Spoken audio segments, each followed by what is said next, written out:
People often say that coaching and leadership development is a soft skill. I agree that it may be a soft skill. I tend to change the words a little bit, and I say it is the soft skill with a direct, hard impact. Because our employees are often one of our number one costs. And the number one reason that an employee will leave a manager is because they are directly unhappy with something that their direct supervisor has done or not done. It's not that they want a better job. It's not that they want more money.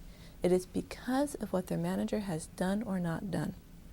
And every time that an employee leaves, it costs the company 2 to 3 times their salary to replace them.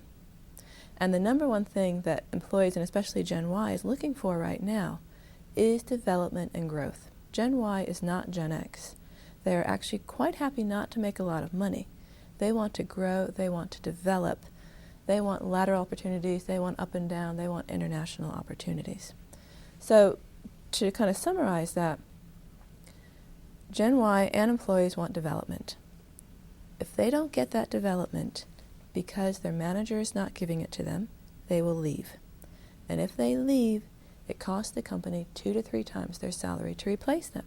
So if you have a Gen Y employee bringing at 60 grand and you lose him after 6 months, you have just cost your company 120 to 180 grand.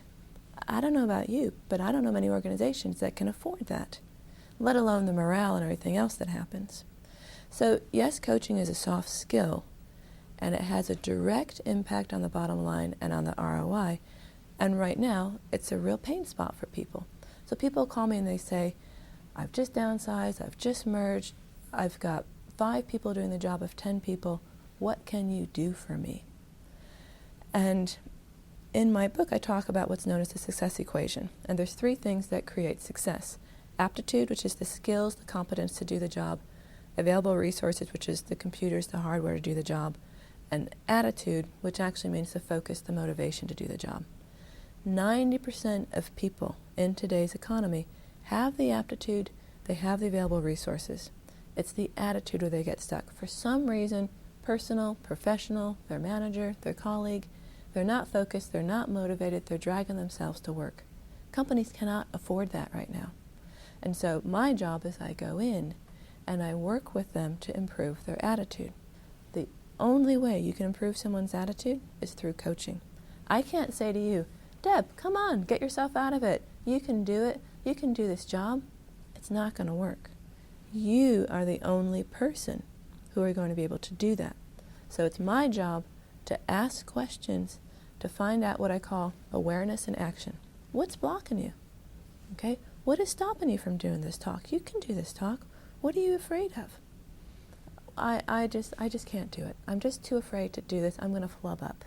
That's the awareness piece. Fear. And then the next piece is action. Move them to action. We don't have to go into therapy. I don't know why they're afraid. I don't know what their mother, their father, their aunt did. It doesn't matter. What matters is that they are aware that they are actually afraid of speaking in public. They are afraid that they're going to look silly. They're afraid they're going to get it wrong.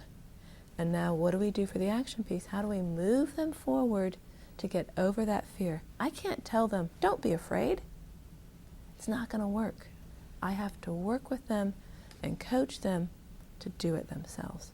And when they do that, they become high performers. And when they become high performers, they're an asset to the company.